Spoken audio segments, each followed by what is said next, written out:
Hello. How long has this been going on between you and him? I asked, my voice barely cutting through the pandemonium around us. Madison locked eyes with me, her whole body as jumpy as a cornered alley cat. Her gaze darted everywhere, refusing to settle on anything. Why did you hit that guy? She yelled over the noise of the onlookers, who were buzzing with excitement at the scene, him laid out on the floor, and me, the one who put him there. Because he had the nerve to tell me he'd been with you, I said, my anger simmering just beneath the surface. I wasn't about to let him walk away after that, but he never said a single word to you, she fired back, her voice shaking. I sighed, realizing we were going to have to drag this out before I could get the truth. Grabbing her arm, I led her out to the balcony. The city stretched out in front of us, but I couldn't focus on the view. I had bigger things on my mind. Jack, what is all this? She snapped. You just got up and decked Theodore out of nowhere. God, why couldn't she just admit that I'm not a fool who needs every damn thing spelled out? It wasn't for no reason, I shot back. I don't go around hitting people for fun, Madison. I hit him because he's been screwing my unfaithful wife. Her face crumpled, and the tears started flowing as she turned on the waterworks. How can you say that? I've never. I cut her off before she could finish. Yes, you have. And don't even try lying to me again. It's not gonna help anyone, so why don't you just fess up and own this disaster you've dropped me into? She gawked at me, full of fake innocence. Why would you accuse me of that? I've always been honest with you. I've always been true. Stop, I barked, louder than I meant to. I've known for weeks that you've been sneaking around behind my back. The only thing I didn't know until tonight was who it was, until Theodore made it crystal clear. But he never said a word to you, she repeated, panicked. He didn't have to, I replied, my voice dead cold. He told me loud and clear without saying a damn thing. She stared at me, confused, as the scene behind us continued in chaos. We had to wait around for the paramedics or police to show up anyway, maybe even the fire department if things got worse, so I figured we might as well get through this. I told her to stay put, my voice firm enough that I knew she'd listen, and I went to grab us some drinks from our table. Along with that, I picked up my favorite little cigar case, complete with its built-in cutter and lighter, from my jacket, which I'd draped over my chair. I loved that thing as much as I loved what was inside, and I had since the day Madison gave it to me for my birthday last year. Right after that, when she landed her promotion to department manager, I'd gone and bought her a beautiful sapphire and emerald pendant. We had a tradition of getting each other gifts that we'd spent ages picking out. When I came back, she had collapsed into one of those cheap metal chairs that were scattered across the hotel's balcony. Her company had booked the conference room for the evening's awards, but it felt more like a nightmare than a celebration at this point. I dragged one of the chairs over, sat beside her, and she started up again. Jack, I lifted a finger to silence her. I needed a moment. Pulling out a cigar, I snipped the end and lit it. When it started glowing just right, I turned to her. You've been cheating on me for at least 3 weeks, probably longer. You thought you were being sneaky, but you weren't. Your stories gave you away. She looked at me, wide-eyed like she couldn't believe what I was saying. What stories? What the hell are you talking about? I let out a bitter laugh. The stories you and your girlfriends share when we all get together. You thought you were being clever, but you weren't. We've been married 6 years, Madison. We've got Bethy, we've got friends, we've got a life. But you and your little circle of friends, you're the ones who think it's funny to tear down your husbands when we all hang out. Every weekend, we'd gather with our group. We'd meet at each other's houses, or sometimes at the park or by the lake for a barbecue. And every time, without fail, the men would drift into one group, the women into another, and the stories would start flying. The men? We talked about life, plans, decisions, updates on our kids. Then we'd move on to business, sports, politics, whatever. Sure, we'd joke around, laugh about dumb stuff, but it was lighthearted. But the women? Oh, they took it in a whole different direction. They'd start with harmless gossip, just like us, but it always turned ugly. Their stories about their husbands? They made it sound like we were the biggest screw-ups on the planet. And that was the part that got them laughing the hardest. It wasn't just gossip, it was a competition to see who had the worst husband, who could tear their guy down the most. Thank God for the kids. They were usually the ones who interrupted those toxic conversations. Whether they were whining about each other, bawling over a scraped knee, or just hungry and needing something to snack on, their timing was perfect. Don't get me wrong, I wasn't annoyed by the kids. They were just doing what kids do. Now, looking back, I realize this whole situation wasn't exactly uncommon when women got together. Heck, even I think some husbands are complete idiots who don't deserve the wives they have. I guess for the women, those conversations were a way of releasing tension, venting in a passive-aggressive way they could later brush off as a joke. The first time I heard it escalate, though, it really caught me off guard. I was in the kitchen checking on the marinade for the steak and chops, and I overheard the women laughing in the living room. Their laughter made me smile at first, so I started listening in more closely. May was ripping into Thomas, going on about how he always tries to score a three-pointer by tossing his socks into the laundry basket from his side of the bed. She said he even attempts trick shots, spinning the socks in the air like there's some imaginary crowd cheering him on. At least he tries for the basket, Annie groaned. Greg just leaves his socks on the floor like they disappear the moment they hit the carpet. But they're still there when I have to pick them up for laundry. That's nothing, Benjamin cut in. What really gets to me are the skid marks. And Vern somehow manages to take his boxers off inside out, so I'm stuck flipping them right side out just to wash them. I don't even want to look at that mess, but I have no choice. I couldn't help but laugh silently to myself. Vern always acted like the tough guy, so hearing about his sloppy bathroom habits was almost too perfect. Then Ginger jumped in. Pete balls up his underwear when they have skid marks and shoves them into his socks, so I have to dig them out again when it's laundry time. The ones with the minions on them? Reggie teased. Not anymore, Ginger replied. Now, he's got new ones, Avengers themed. Iron Man? Benjamin snickered. No, more like a male version of Elastigirl, Ginger said with a straight face. The group erupted into deafening laughter. I stood there, stunned. She had just thrown Pete under the bus with that remark, and it only got worse as the conversation continued. Pete's limp performance in bed, Stan's fumbling attempts to flirt, and Thomas's belly, which they all decided needed a corset, or a bustier, as they joked, were all on the chopping block. Every husband took a hit that night. And to be honest, I never thought Thomas was overweight at all. I was shocked. I always thought these women were happy with their husbands, but here they were, seemingly in some kind of silent competition to make their partners sound like the worst men imaginable. Sure, they were laughing, but the whole thing felt disloyal at best and downright cruel at worst. How could they go home to their husbands after that, knowing they had said such things, even if they didn't mean them? It was, at the very least, heartless. There wasn't a trace of respect in any of it. The one saving grace, for me at least, was that Madison never really got involved in these nasty conversations. She'd pass by, maybe laugh or smile, but she never seemed to join in. That was until about 3 weeks ago. We were at Kane and Ingrid's place, and as I was walking past the living room window, I saw Madison sitting with the group, wine in hand, laughing just as hard as the rest of them. I was curious and confused, so I went inside, staying out of sight to listen. It was the usual routine, complaints about husbands' habits, one-upping each other with nastier stories than the last.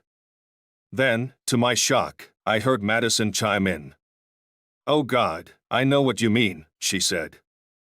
"You should hear the sounds Jack makes when he flosses his teeth. She started mimicking me, pretending to gag, sneeze, hum, and gargle all at once. My face flushed hot with embarrassment. Benjamin, always the hopeless romantic, chimed in. Sounds like the noise Vern made last night when we, Madison shot back, laughing, no way. My husband is much more romantic. When Jack finishes, it's like a vet shoving his arm inside a cow, no warning at all. Annie howled, adding, no flowers, no sweet talk, just straight to it, huh? Madison finished the punchline. Not even a flower in sight. Their laughter echoed around the room, and I couldn't take any more. I walked away, my face burning. If there's one person who knows how I sound in those moments, it's me.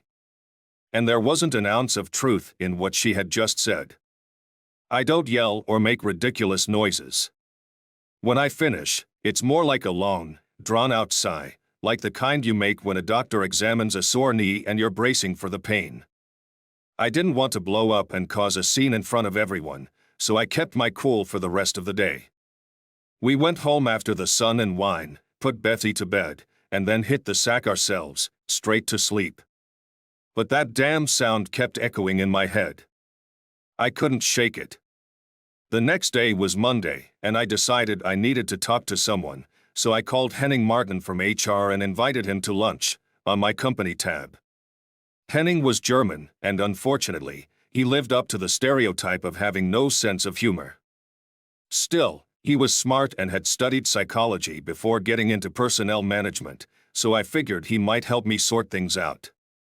After I explained what I'd overheard, he gave me a raised eyebrow. "Ah, so you come to the German with an emotional wound because we're such an emotional people, ja?" I just stared at him, completely lost. He sighed. "That was a joke." "Sorry," I mumbled. "I'm not in the mood for jokes." "So, what exactly do you want my advice on?" Henning asked, scanning the lunch menu thoughtfully. "I need to understand why women do that," I said, still stewing. "Why would my wife make up lies about me?" He chewed on his lip for a second. "You remember my philosophy of sexual economics, right?" I did, unfortunately. He had rambled about it once at a tedious work conference. "Well, from my perspective, she's tearing you down in front of those women for one of three possible reasons. Which one it is, I couldn't say without talking to her directly, which I'm guessing you don't want me to do." I shook my head. There was no way I wanted Madison adding that little chat to her bag of tricks with her friends. That would catapult me to the bottom of their ranking system for husbands. "The first and most straightforward reason," Henning continued, "is that she feels disconnected from the other women and is trying to fit in. To do that, she's willing to throw you under the bus." I nodded. I'd already considered that, but it didn't quite add up. We'd been part of this group for years. Why would she suddenly feel the need to belong? "Second," he said, leaning back, "you might have hurt her somehow. This could be her passive-aggressive way of getting back at you." I nodded again. What guy hasn't been blindsided by some random thing his wife gets mad about? She might bring up something years later, some minor offense you didn't even know you committed. I started racking my brain for any forgotten anniversaries, careless comments I might have made, or, God forbid, some vague lunch plans I might have missed. "And thirdly," Henning continued, "she could be trying to lower your status in the group to boost her own. Maybe she's setting herself up for sympathy or support for something she's planning to do." I frowned. "You're saying she's trying to turn people against me?" He shrugged. "Wouldn't be the first time something like that happened, would it? Happens in families all the time, especially among siblings. It's part of the sexual economics theory too. It's about advancing oneself at the expense of the other, whether it's for resources or something more primal." Henning droned on about his theories as we ate, and I was quickly reminded why I didn't grab lunch with him often. Still, he gave me plenty to think about. Later in the week, trying to sound casual, I asked, "Who's hosting the get-together this weekend?" Annie and Greg, Madison replied. It'll be nice. You really enjoy hanging out with the girls, huh? I probed gently. I do, she said, smiling. They're a fun group. You seem closer to them lately. Yeah, I don't know why it took me so long to relax around them. That made me pause. How could anyone relax in that pack of backstabbers? After Henning opened my eyes to their behavior, I had started eavesdropping on their conversations. Anytime one of the women wasn't around, the rest would tear her to shreds like a wounded fish in a pool of hungry sharks. Henning had explained this too. Women gossip more than men, he'd said. Since they don't typically resort to violence, words are their main weapon. Men are hunters, women are gatherers. But men traditionally bring home more valuable resources, meat, not nuts and berries. So women are hardwired to want what men can provide. In exchange, they offer intimacy and exclusivity, things that don't hold much value when men offer them. I remembered thinking how twisted that was. So that's why they wear makeup and nice clothes?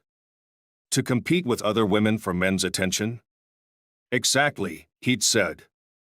But the other way they compete is through gossip. By bad-mouthing other women, they lower the perceived value of that woman's sexual appeal while raising their own. So when one woman hints that another is promiscuous, that's a genetic weapon? Absolutely, Henning said. But they won't outright accuse each other of being unfaithful. That would lower the impact of the insult. Plus, if a woman had first-hand knowledge of another's behavior, she'd be implicated too, and that would damage her own value. So they stick to gossip? I had asked, disgusted. It's how our monkey brains are wired, Henning had said with a smirk. But women rarely call each other out on it because most believe their friends would defend them in those situations. Studies show that most women think they don't spread gossip, even though they do. So, basically, they're trashing each other while pretending to have each other's backs? Henning had nodded. It keeps the value of exclusivity high. If a woman's reputation is questioned, it keeps the price of intimacy up for other women. Otherwise, if everyone's sleeping around, it would cost a man next to nothing to get laid. And if a woman's promiscuity is exposed, it brings down her worth in the eyes of others. I'd sat there, half wishing I hadn't asked him anything at all. It was depressing to think that men were reduced to little more than resource providers, trading for a promise of faithfulness. And now that same thought was back in my mind, with a new realization. Madison had promised me faithfulness on our wedding day. But now, I couldn't help but wonder if she still valued that promise, or if it was just part of the game she was playing with those women. Was I getting neither? I definitely wasn't getting the kind of intimacy I'd been promised, that was for sure. Once a week, maybe. More often than not, it was once a month, if I'm being honest. And if that nagging voice in the back of my head was right, then I wasn't getting exclusivity either. Someone else probably was. So, I started watching her. I wasn't about to lose it without proofs. If I was wrong, bringing it up might actually push her toward doing something out of anger rather than clearing the air. I loved Madison, but I wasn't blind to the fact that she was perfectly capable of cutting off her own nose just to spite her face. For almost a month, I kept an eye on her. I didn't see much, except for the fact that each weekend she seemed to get closer to her girlfriends by dishing out more and more cutting remarks.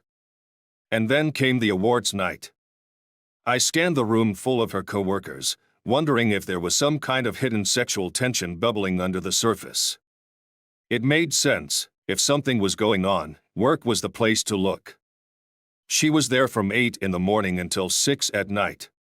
She didn't travel for work, and apart from her birthday, there weren't any girls' nights out.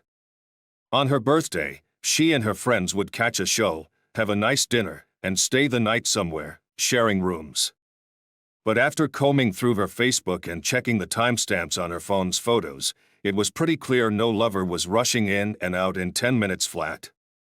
Sure, it wasn't impossible, but it seemed unlikely. So, where were the men in her life, the ones possibly inside her? At work? Seemed like the only logical answer. And then I spotted him. Maybe it was because I was hunting for a cheater, or maybe it was the ridiculous Zapata mustache that looked like it belonged in a 1970s Western. Either way, I zeroed in on him immediately. He was glad-handing and cracking jokes, working his way toward our table. When he got there, he greeted everyone else before saying hi to Madison. Their eyes locked, and they exchanged this subtle, knowing smile. Then he looked at me, and that smile twisted into something else, a sneer. The corner of his mouth curled up ever so slightly as he glanced at me, and then his right hand flicked at his left shoulder, twice, like he was brushing something off. Just 2 little flicks, but it told me everything I needed to know. He was showing me that I was nothing to him, just a bug he could brush away without a second thought. I stood up, leaned over, and punched him square in the face as hard as I could. Now, I'm no fighter, and I don't have the strength of Superman, but it was a solid punch. He hit the ground, hard. And that's when the chaos erupted. People started shouting and running around like chickens with their heads cut off, thrilled that something out of the ordinary had happened in their dull lives, something they could watch without feeling guilty because it wasn't happening to them. Madison probably thought she had this whole affair thing figured out, thought she'd get away with it without a hitch. But everything flipped upside down in the worst possible way, and at the worst possible time. Her company was mostly run by women, following the latest trend. But no matter how much money they made, the only thing they could still offer the men in their lives was intimacy and exclusivity, when they actually had men around. So, seeing one of their own exposed as a cheater, in front of everyone, made them all panic. They knew their men might start taking a closer look at what they were offering in return. I turned to Madison. All those stories you started spinning with your girlfriends, the ones where you lied about how awful I am, how miserable your life is with me still around. That's how I knew. She blinked at me through her tears. The disrespect you've shown me, the creativity in those lies, it's honestly impressive. Maybe you should start writing fantasy novels, I said bitterly. Was that the plan? To get your friends on your side for when you left me? She looked down, then nodded, barely whispering, yes. So you were planning to leave me, I stated flatly. My life was already falling apart, and this was just the final blow. I wasn't sure, she admitted. Her voice was shaky, but she wasn't backing down. She looked me in the eye, still crying, but not a coward. I was afraid. I frowned. Of me? You thought I'd hurt you? She shook her head quickly, a tear splashing onto the back of my hand. I fought the urge to wipe it off. It felt like cold, liquid betrayal. No, she whispered. You'd never hurt me. I was afraid of being alone. So you did the one thing guaranteed to make that happen? You were sleeping with that mustachioed idiot, so you wouldn't be lonely? You were just preparing to swap me out for him, right? She dabbed at her eyes with a tissue, shaking her head. No, it wasn't like that. He wasn't even worth it. After the first time, I knew he wasn't someone I wanted to keep seeing. Then why did you keep doing it?